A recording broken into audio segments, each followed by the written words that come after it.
Hello, everyone. Welcome to today's event on COP29, which has been jointly organised by the Blavatnik School of Government and the Smith School of Enterprise and the Environment. My name's Dr. Simon Evans, and I'm the Deputy Editor and Senior Policy Editor at Carbon Brief, a UK-based website reporting on climate change and energy. I'm really pleased to be moderating today's discussions. And we've got an absolutely brilliant panel of experts joining us today, and I'm looking forward to hearing their insights about what we should expect from the upcoming climate talks in Baku in Azerbaijan in a little less than a month. So to introduce the panelists, I'm joined by Rachel Kyte, who is Professor of Climate Policy at the Blavatnik School. Rachel's recently been appointed as the UK's climate envoy, a post that had been left empty by the previous government for, I think, a year or more. But today, Rachel's speaking in her personal capacity as her climate envoy role has not yet started. Also joining us today is Sam Fankhauser, Professor of Climate Economics and Policy at the Oxford Smith School, Alexis McGivern, Net Zero Standards Manager at the Oxford Smith School, who's attended the last 3 COPs. I should say, I suspect Rachel can trump all of us in terms of COP attendance. She's probably been to almost all of them. And then last but not least, we have Thomas Hale, Professor in Public Policy at the Blavatnik School of Government. So these talks are coming at a pivotal moment in terms of global climate efforts. We know that the world is way, way off track in terms of limiting warming to 1.5 or well below 2 degrees. And by February next year, countries are expected to submit new climate pledges under the Paris Agreement, which are supposed to help close that gap in terms of ambition. Before that happens, just days ahead of the start of COP29, voters will be going to the polls in the US, and I hardly need to say what the consequences could be for the world's climate efforts. Then at COP29 itself, the top issue for negotiators is going to be trying to agree a new global goal on international climate finance to replace the existing 100 billion per year target. And of course, the backdrop to all of this is a period of intense geopolitical stress, to put it mildly. So quite a few things to think about. Now, I know that there's going to be quite a few questions from the audience, so please do share those via the chat function, and we'll do our best to get to as many of them as we can. And to make space for that, I'd like the panelists to keep their initial remarks to a few minutes each, if they can do that. And so without further ado, I'd like to bring the panel in. Thomas, I wonder if you could kick things off by painting a picture of that kind of global political context ahead of COP29, including the US elections. Thank you, Simon, and thank you all for joining today. So I think it's no surprise to anyone on this webinar that 2024 is a year of a lot of things that are sucking up attention that are not climate change. And that's extraordinary because actually the impacts of climate change this year have been headlines around the world, whether it's hurricanes in the US most recently, or storms or floods or droughts or heat waves in other parts of the world. And so despite all of that salience that we're seeing around climate change, we have a world of geopolitical tension and of intense conflicts in Eastern Europe, in the Middle East, in Central Africa, Northeastern Africa, and even in Central Asia, where we hope that Azerbaijan, the COP host, and Armenia will sign a peace deal in the weeks to come before the COP begins. We'll see if they do. It's also, of course, been a year in which there have been more elections around the world than any other year in recent memory. And actually, I think here there's a note of optimism for the COP because at the start of this year, some people were wondering if these elections would actually be pushing us way back on the climate front, whether we'd see governments coming to power in different parts of the world that would move us backwards on the climate agenda. As you say, Simon, maybe the biggest open question there is yet to be answered and will be answered in the week before the COP, but elections in India, Indonesia, South Africa, Mexico, Europe, and elsewhere have actually been either neutral or even mildly positive for the climate. And here in the UK, of course, there's another example of that. So I think that's a barrier that didn't materialize in the way some people feared. What does it all mean for COP29? Well, I think the 2 issues you flagged, Simon, are very much suffering from this other attention onto hard security challenges and some of the electoral uncertainty. On the issue of second ratchet under the Paris Agreement, pledges are due in February, as you said, but hopefully COP29 will send a strong and clear signal that carries through from COP28 last year, this idea that we have to step up.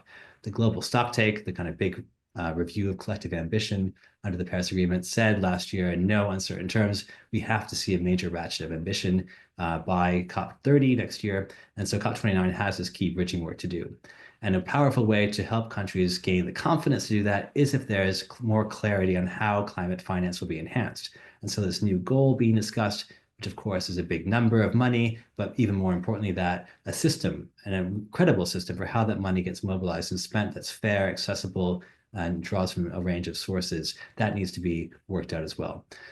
So the political headwinds are serious. But I think there's some bright spots as well. Let me just end by saying, there's been a big narrative this last year in the media and other places on a kind of pushback or rolling back of climate targets. And indeed, there have been some high-profile cases. For example, some oil companies have said they're not going to do what they might have said they have done a year before.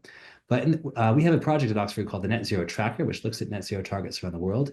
And we've just released a report showing that of the top 2,000 publicly traded companies, net zero targets grew by 23% between last year and this year. That doesn't sound like rollback to me. So there is a lot of momentum on this, but these headwinds have delayed progress in COP29. It's going to have to really pull out all the stops to overcome this and put us onto a path for a strong ratchet, a strong climate finance move going forward. Thanks, Thomas. Rachel, I'd like to bring you in now. I wonder if you could just maybe continue to set the scene for COP29 and maybe just begin to outline the debate that we can expect at the COP over that crucial climate finance goal.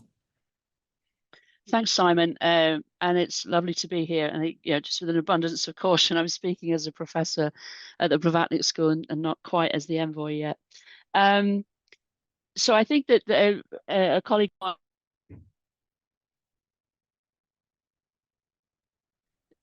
always reminds me that we should think about climate finance and then the financing of climate.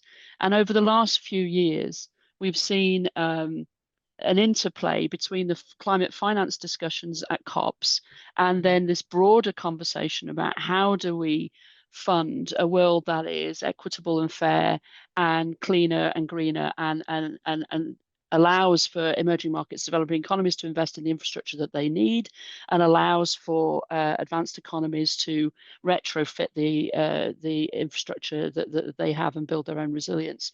And so at this particular COP, we come to the culmination of a long discussion around what the next climate finance goal should be. And depending on which napkin you are looking at in different discussions at the General Assembly and at the pre-COP, we're looking at a concentric circle of commitments to fund both obligatory from countries that have traditionally been where emissions have emitted from, but also looking at who else would contribute to that voluntarily or in some other format. And then not only a question of sort of concentric circles of who would be contributing, but also how they would be contributing, what kinds of quality of finance would be coming into sort of different circles. So it's much more than a discussion of a quantum, how much, and much more of a discussion that, these people pay and these people receive. There are many, many, many nuances in that, and others will get into that as well. The context for that is also all of the other things that are going on in the world. So the level of debt distress, the level of liquidity stress for many emerging markets companies, the slowdown investment in infrastructure because of dislocations of supply chains, cost of capital, inflation, all of these things. So you can't take the climate finance discussions out of the context of the global economic and financial architecture conversations. To plug, in the 29th of October, we'll be doing a book event at Blavatnik and Smith with Todd Stern's personal history of the negotiations of the Paris Agreement. And he talks there about what it took to get the 100 billion originally agreed. And if you fast forward on now, we're really having a much broader conversation around debt, around the fairness within the international economic system, and then climate finance.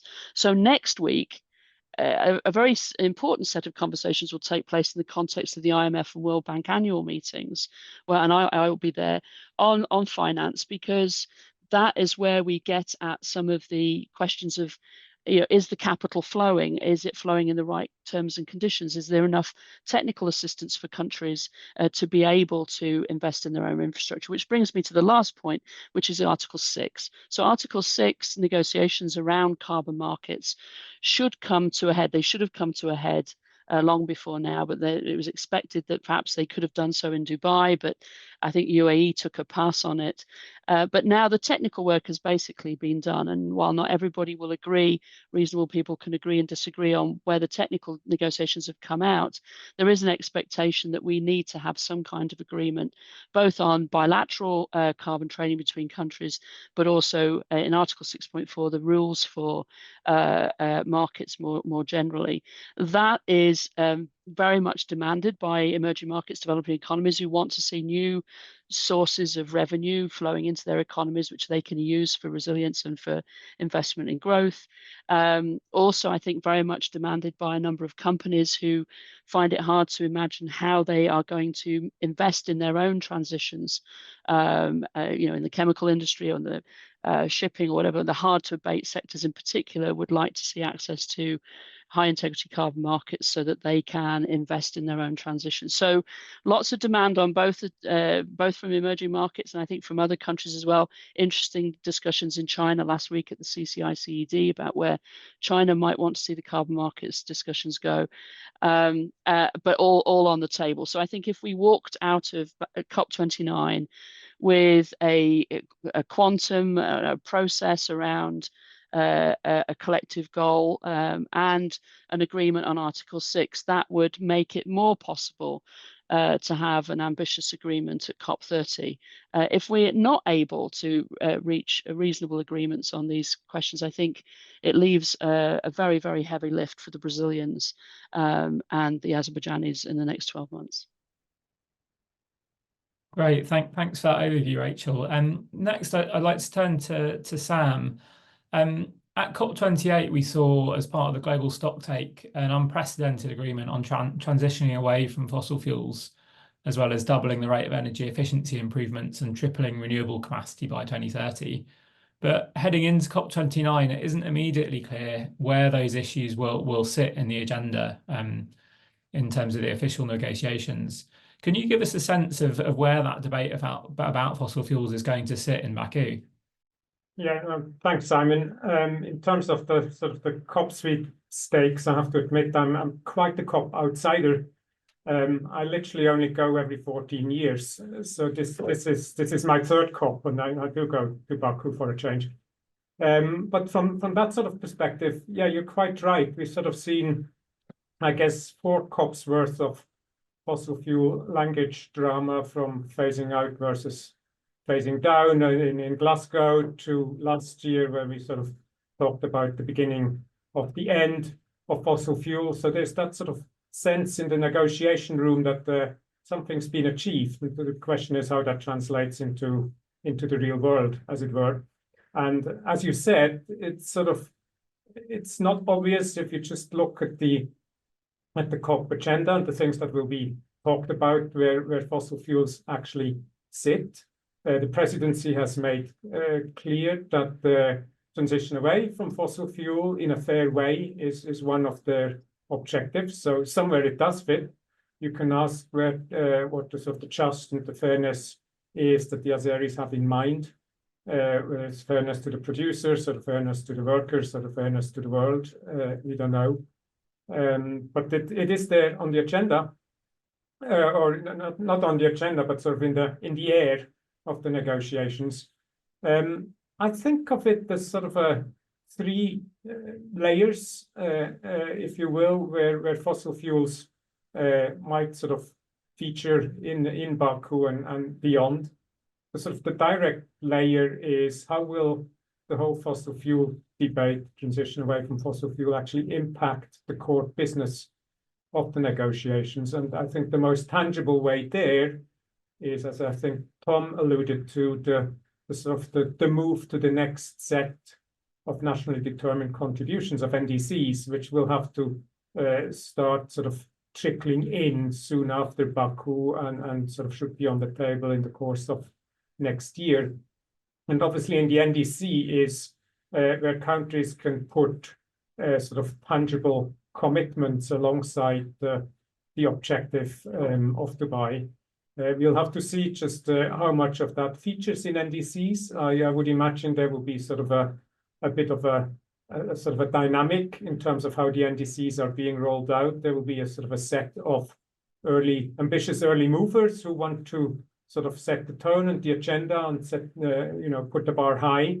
I imagine Brazil will be one of them because they want to sort of have their own COP being a success. So the normal climate leaders will be among them. I'd imagine the UK NDC will come in quite ambitious. We have to see where various other NDC come in, including the NDCs of the really fossil fuel heavy countries. So that's the first layer, if you will, the sort of direct negotiations. The second layer would be all the things that happen at the fringes of COP, and there will be at all the last couple of COPs, there have been announcements and side deals and coalitions and initiatives that have sort of sprung to life. The UK have issued or initiated a new one themselves, the Global Clean Power Coalition.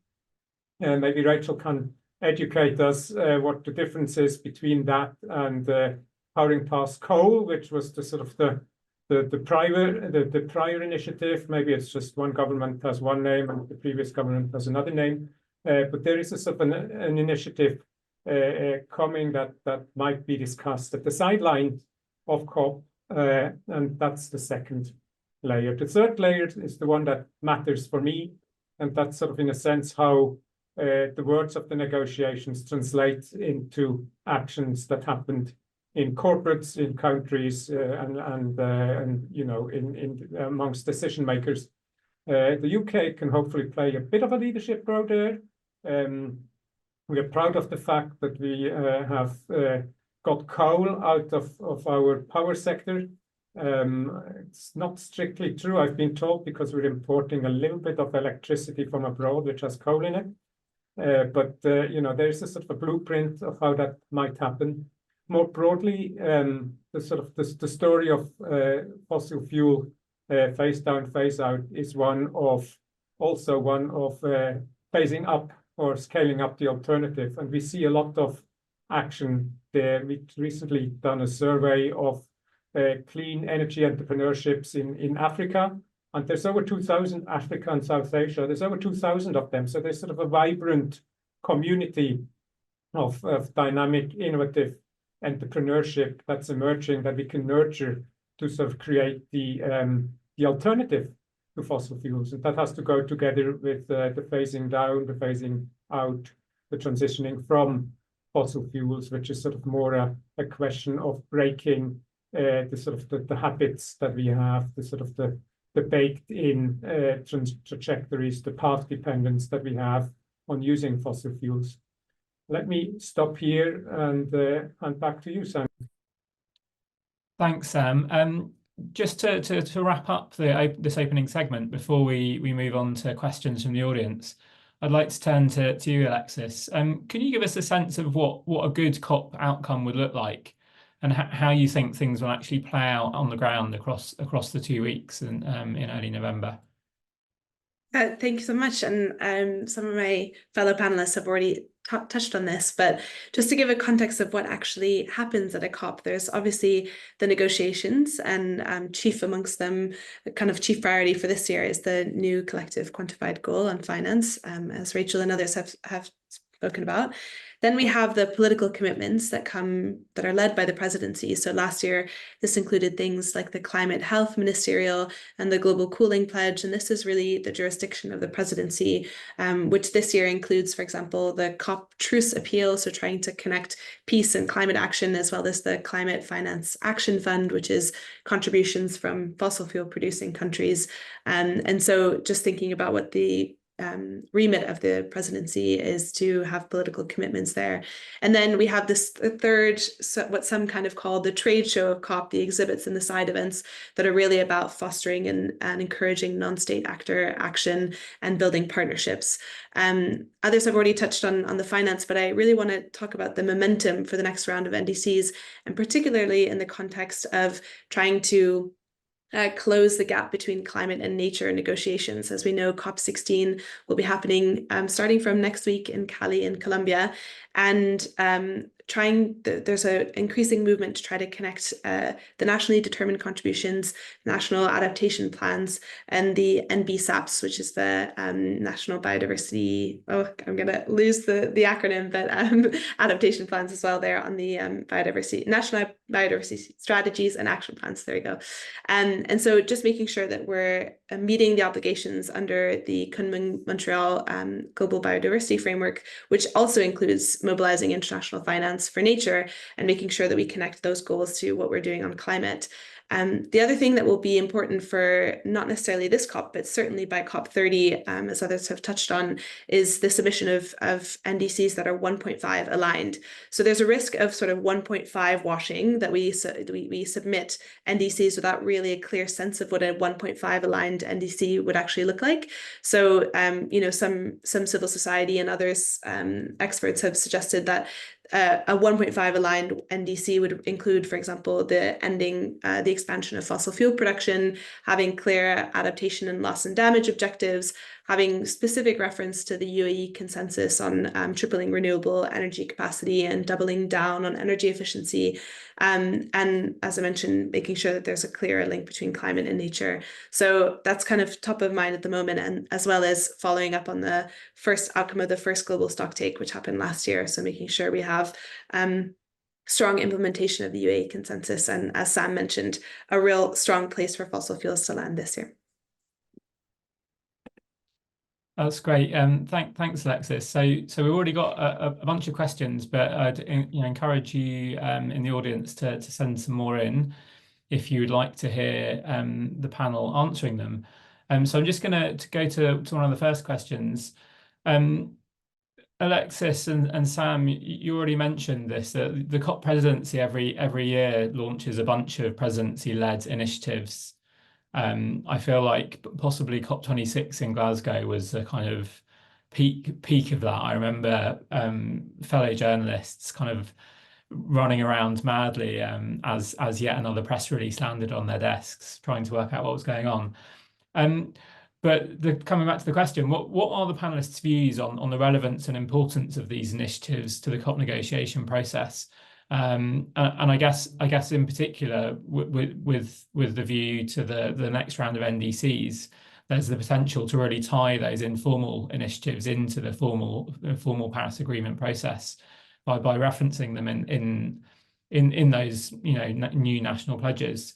This is a question from a former youth climate envoy called Omnia, and Alexis, I think you can probably speak to this.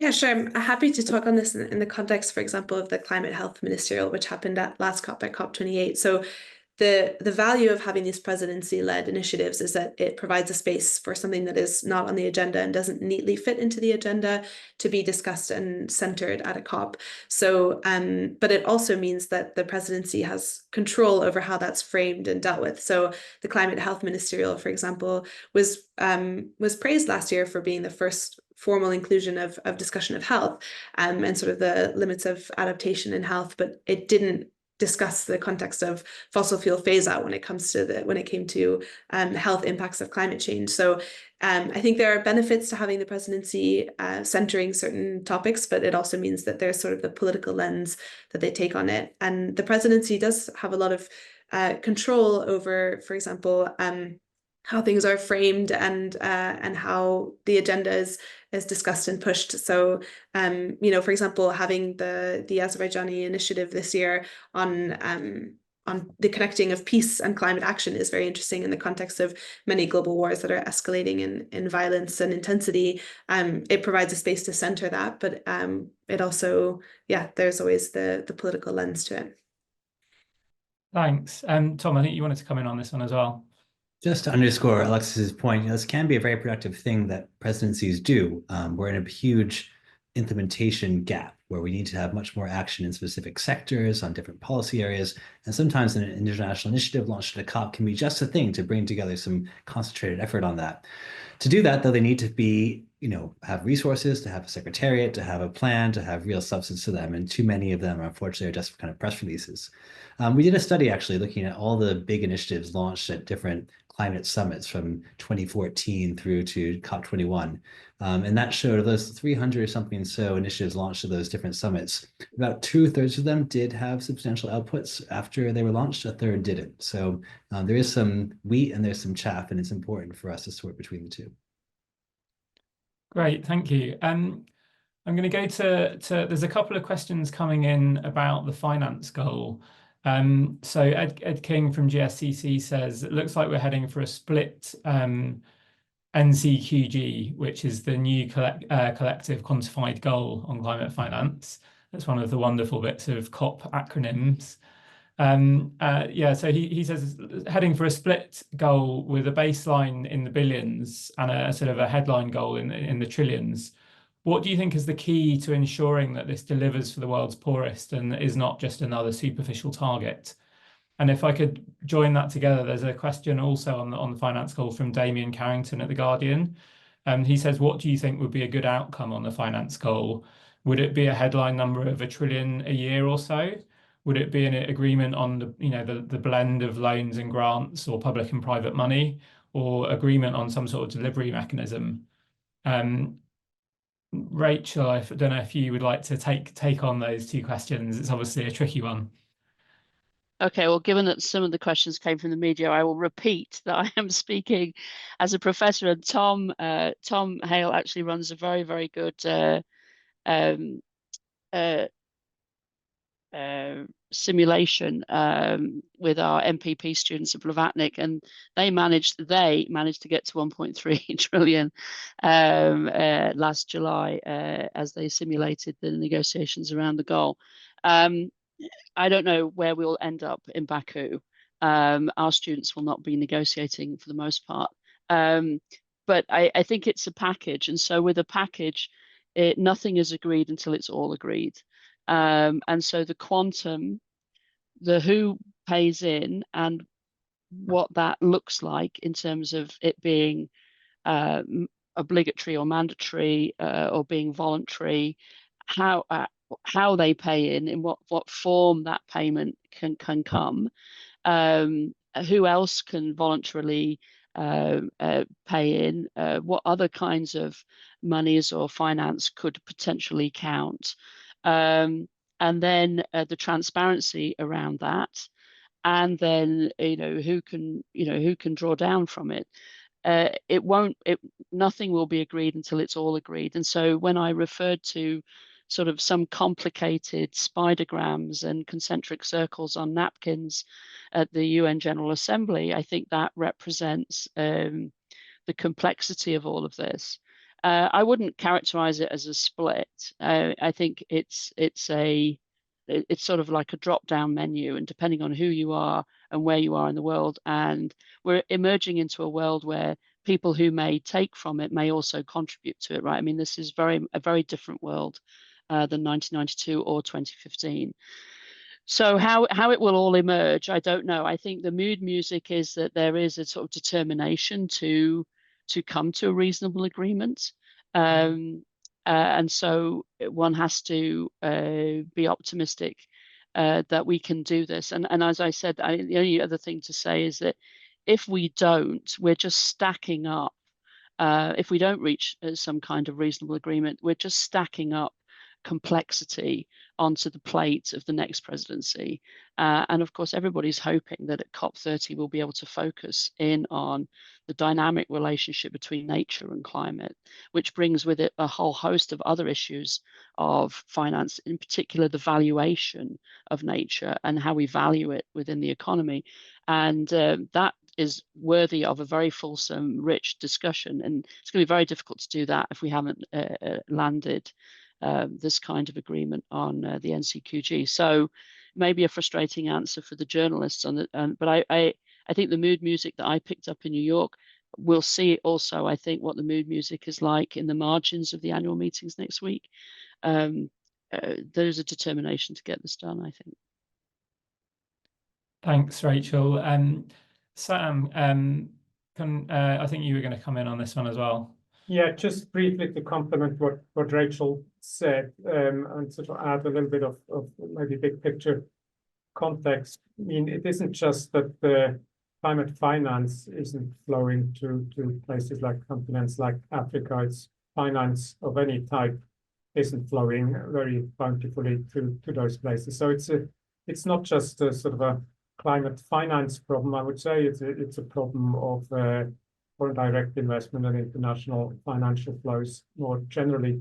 What that means is that we sort of know why some of those private investors are reluctant to enter some of those more difficult geographies. What that means is we have to complement climate finance with other interventions to sort of improve the business environment. There's a role there for development agencies, not just to sort of provide blended finance and access to finance, but also to mitigate the various risks, the various market risks, the sovereign risks, the contractual risks, the affordability risks, the macro risks. All those sorts of things need to be addressed in parallel to providing the finance. Thanks, Sam.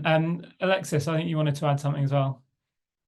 Yeah, just to say that there's obviously, as Sam has just said, both mobilizing the finance and removing barriers like cost of capital, but also ending the finance that is not in line with Article 2.1c. So, making sure that we're revising and looking at subsidies, fossil fuel subsidies, and thinking, for example, about new initiatives to deal with that. There's the Global Solidarities Task Force, which is basically about how do we have a tax on high emission industries in order to provide some of that finance. So also not only thinking about mobilizing new sources of finance for new work, but also how do we make sure that we're diverting finance away from stuff that we know isn't working, i.e. fossil fuels. Right, thanks. And Article 2.1c, that's part of the Paris Agreement about making all finance flows, depending on your interpretation, possibly all of the money moving around the world in all formats and places, consistent with the goals of the Paris Agreement. So potentially transformative, but much contested in the COP context. We've got a question now from Megan Rowling at Climate Home News for Tom. Megan says, despite the prevalence of rising climate impacts causing more chaos alongside geopolitical tensions, there's little connection being made between the different elements of the polycrisis, and this might limit the response in stepping up climate action. Do you think initiatives such as the COP truce can make any difference at all here, when it appears to have little teeth? And following on from that, how can the UN process do better in tackling these intersecting crises together? It's a great big picture question. I think we had a good test of this a few weeks ago at the UN General Assembly meetings in New York, where the first 2 days were spent in the format of a Summit of the Future, which was a big UN conference that was called on the 75th anniversary, the occasional 75th anniversary, through a report the Secretary General spearheaded called Our Common Agenda. And essentially what the Secretary General proposed in that report was a response to the polycrisis, in your words. It was really about trying to bring together Security Council reform, peace and justice reform, the reform of the international financial architecture, investments in sustainability, the SDG agenda, and a track on youth and future generations. And the country spent nearly 2 years trying to haggle out new language on those things. And on the climate front, I wouldn't say there's a lot of things I can point to that came out there, but one thing worth noting is that the Dubai consensus, what was agreed last year at COP28 around transitioning away from fossil fuels, tripling renewable energy, doubling energy efficiency, that language was very hard to maintain in that Summit on the Future negotiations. In the end, it was maintained, but only through great effort. And so I think, Megan, that really is a good example of what you're talking about. The UN system is thinking about, and that summit was thinking about all the connections. And I would say, given how tough it was, and it was really on the line into the last moment on the Sunday before UNGA, that whether it would be agreed or not, it was agreed, right? This was in the last minute when the time was tough. a coalition led by a number of African countries, a number of developing countries came together and said, no, we're not going to let spoilers block what we see as a multilateral response. And it wasn't a document that's going to change the world, but it was a defense of the what's been achieved so far. I think that's not trivial in the geopolitical moment that we're in. Thanks, Tom.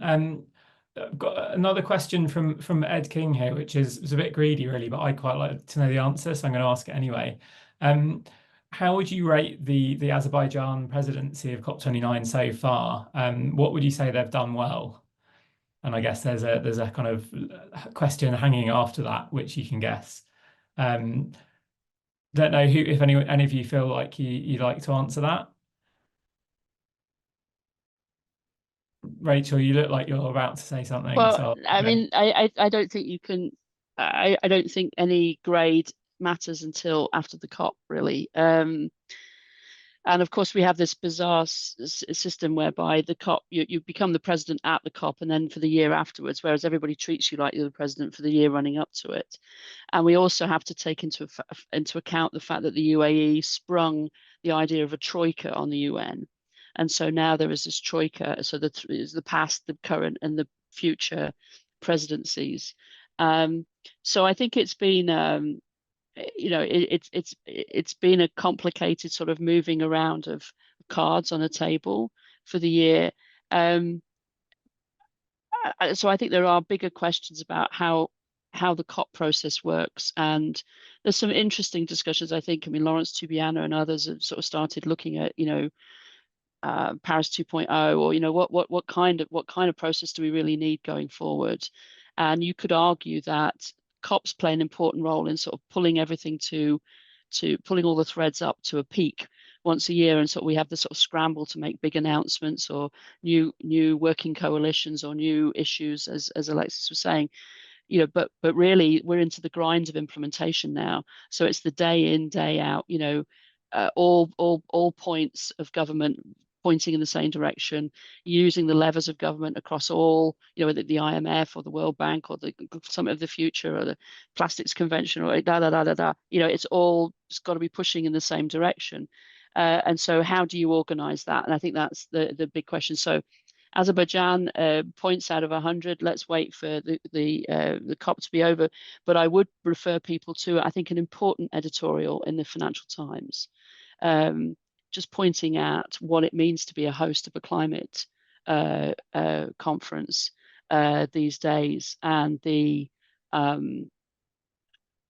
asking some significant questions about coherence, I think, in international relations. Thanks, Rachel. Next question is from Heather at E3G. How do you see the government's growth mission, I think this is the UK government specifically, intersecting with its opportunity for climate diplomacy leadership? It's obviously staked a claim to kind of reasserting UK leadership on climate, but we're kind of yet to see how that's actually going to play out. So any thoughts on that, Sam? Yeah, I think for me it's actually it's going to be Rachel's job to do it, but let me answer for her.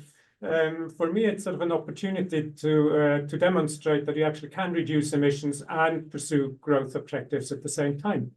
The UK, there's about 20 plus countries at the moment from across the world, not just European ones, that have decoupled GDP trajectories from emissions trajectories. So where GDP is going up and emissions are coming down. In the case of the UK, since 1990, you all know these numbers. GDP has gone up by something like 80%. Emissions are down by 50%, which means we're using 3 times less carbon per unit of GDP than we did 30 years ago. So a factor 3 in sort of carbon efficiency improvement. So we have proven that sort of backward looking that this can be done.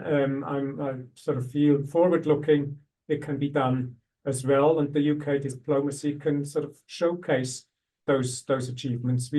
It's not sort of finalized yet, but we're doing a study on the productivity impact of net zero, and so the answer is quite small actually.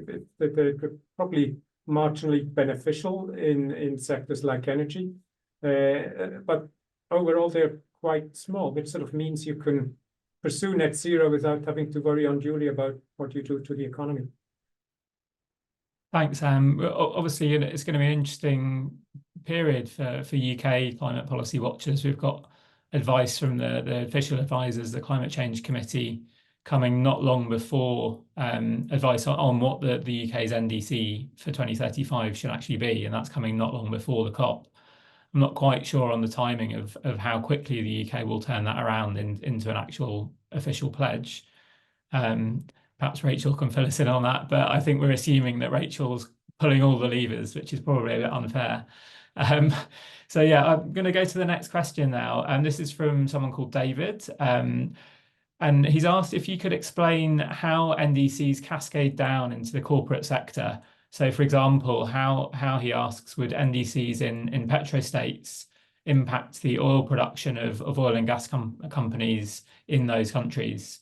Alexis? Yeah, so it's a question that kind of speaks to the architecture of the Paris Agreement and how the NDCs are implemented. So essentially, the way that NDCs work is that it's each country's translation of the international goal of the Paris Agreement into their national context, and that gives them an opportunity to build the policy around that NDC.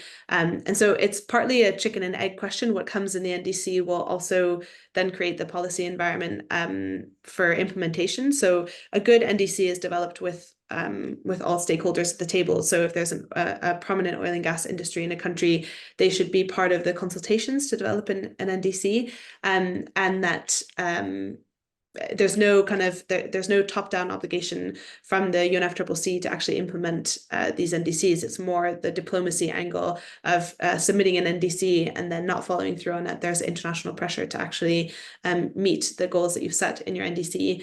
We've sometimes seen resubmission of NDCs with political parties, but specifically for the political parties changing, that is. Sometimes with the oil and gas industry, for example, if countries were to be taking the UAE consensus seriously and really setting very clear renewable energy targets and energy efficiency targets, you would see that trickle down, for example, by creating a strong investor environment to have an increase in renewable energy, which would inevitably impact the oil and gas sector. But the thing is that it happens kind of individually at each country level. But happy to pass over to Tom on this.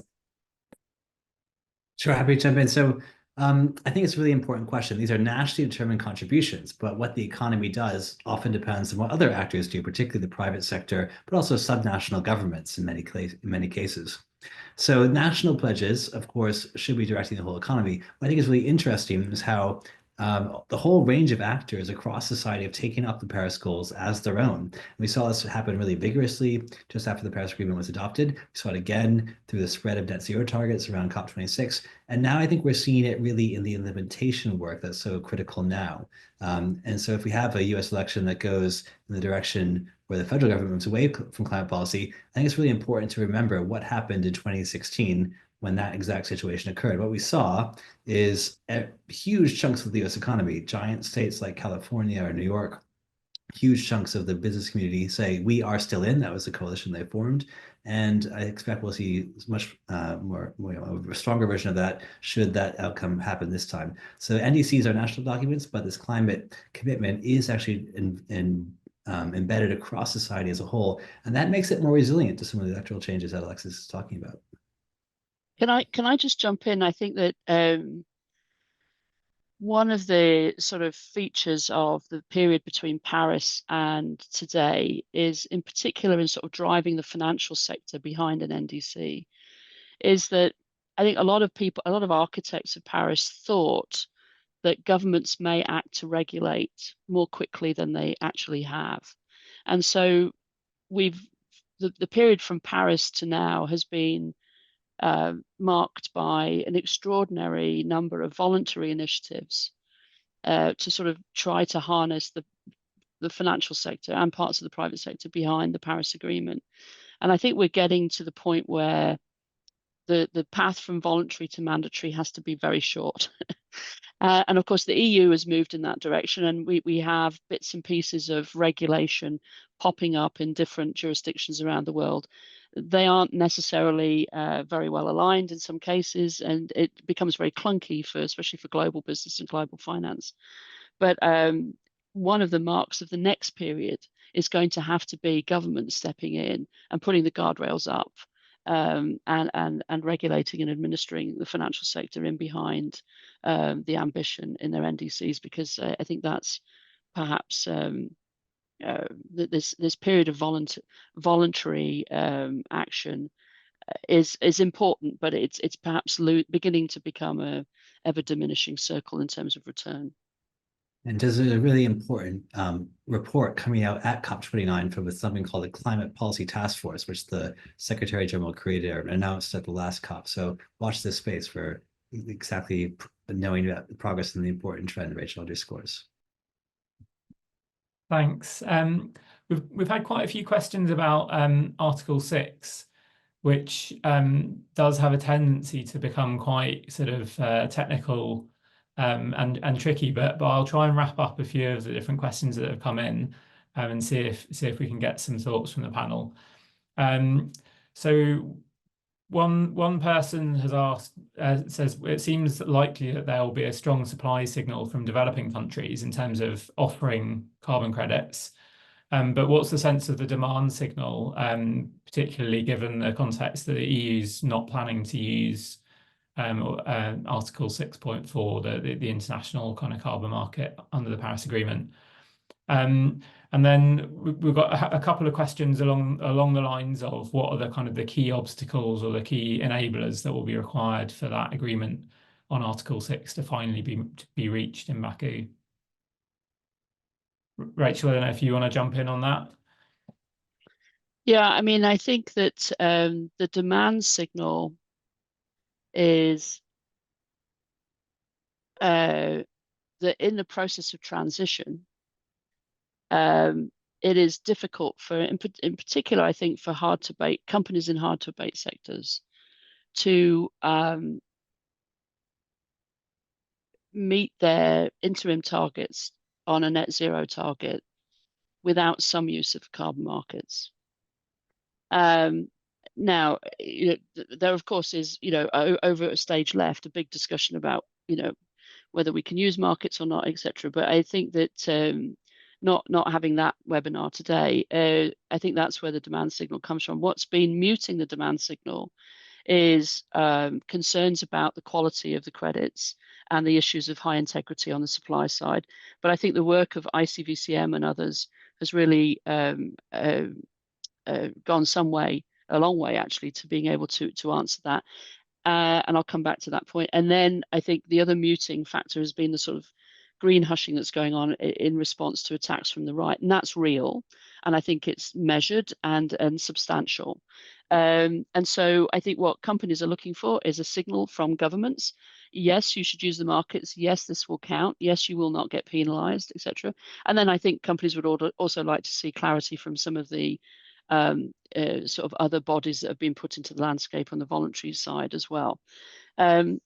Just to come back to the quality of credits and integrity, what I'm hearing as a professor of practice and in the work that I do on carbon markets, and I'm sure I'll hear this when I move into my government role, is that countries are desperate for high quality, good, free or cheap technical advice on how to manage carbon markets as part of their journey, which means that these emerging markets, developing economies, they want to know how to think about CBAMs and how to move forward in a world of CBAMs. These are carbon border adjustments which have been put in place in the EU, that expects the US, the UK and others to introduce them as well. So how do you make sure that you benefit from that, or you can do well under that rather than do badly?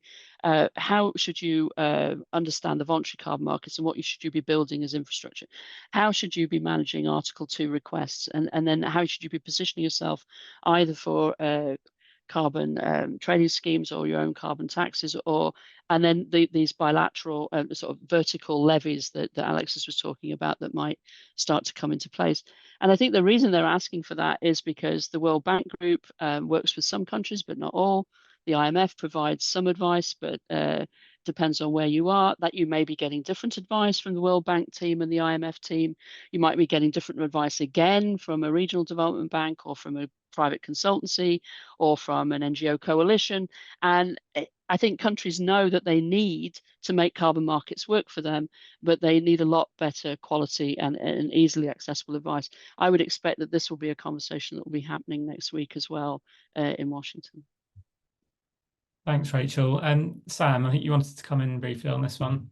Yeah, thanks again to complement what Rachel said. The reason why the demand side has disappeared is simply the trust in the system, the trust in the quality of the offsets hasn't been there, and the demand has sort of responded to that by becoming much cautious. In a sense, that's I didn't see that as a bad thing. It sort of meant that there's a certain amount of willingness in the market to want to do the right thing. It isn't just sort of wanting to be net zero on the tin, but to make a genuine contribution to reducing emissions. So that wasn't necessarily a bad thing, that disappearance of the demand. I'm perhaps less optimistic than Rachel whether the latest round of standards will sort of get that integrity back into the market.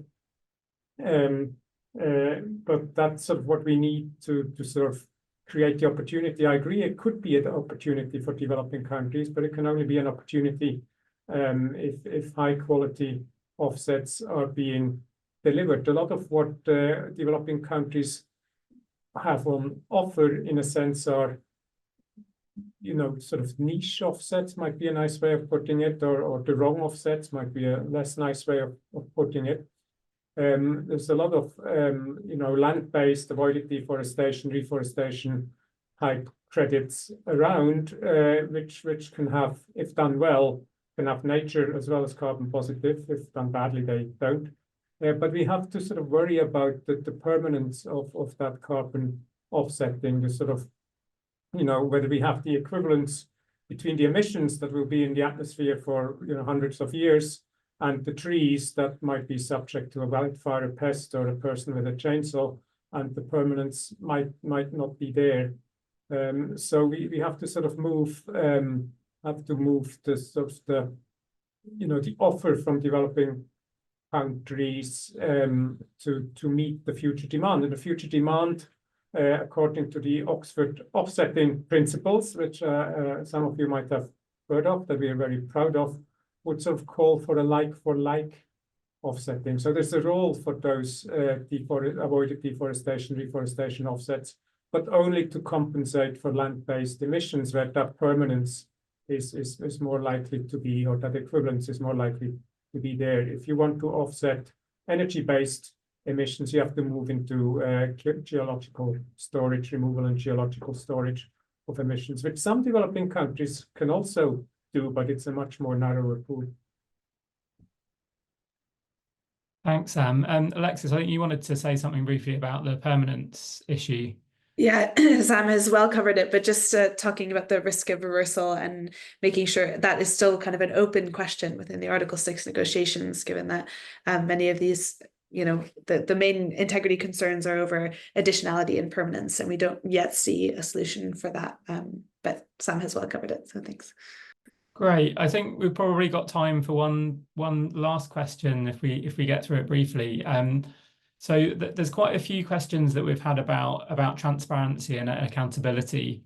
So someone's asked about the fact that countries are failing to meet their NDCs, and should there be accountability mechanisms with teeth effectively? Should there be repercussions? Someone else is talking about the finance goal and the need for transparency around that. I don't know if Tom, do you want to say anything about that? We obviously got at the end of this year the deadline for countries to release their first biennial transparency reports, which is a key part of the Paris Agreement. That hopefully speaks to those questions, I think. Yes, so I think transparency is an important part of the Paris Agreement. There was lots of time and energy that was spent negotiating this enhanced transparency framework as part of the agreement. We need to know what countries are doing. We've actually seen some really important progress in different kinds of satellite sensing of methane, for example, or better ways of calculating land use emissions that are actually helping us understand the problem much more deeply. So this is an important part of the problem solving. In fact, it may be one where actually, we're not quite as trapped into the difficult politics of fighting over important things. This is one where we can actually cooperate to get a better sense of measurement through the international system. So I would endorse that. On accountability, we saw a really interesting case in South Korea 2 months ago where the Constitutional Court successfully ordered the government to enhance its climate target because it said that the weaker target was not fair to future generations. And in its ruling, the court was drawing on the Paris Agreement as an important milestone. So, the Paris Agreement doesn't have its own enforcement provisions in that kind of hard, teethy sort of way, but it's inspired these kinds of cases all around the world. So I think we shouldn't see it as a narrow, what happens at the COP, but rather, how does this COP transform the broader landscape of governance and accountability? And that's one of the most inspiring steps forward, I would say, from recent memory. Thanks for that, Tom. We're very close to the top of the hour, so I think we might draw things to a close now. I'd like to thank all of the panelists for all of their fascinating insights into what's ahead for the COP, and all of the audience members for sharing their questions. Sorry that we didn't get to all of them. As we go through the next few weeks, Rachel's already referred to a few of the kind of key moments on the road to COP29 in Baku, including the IMF World Bank meetings next week.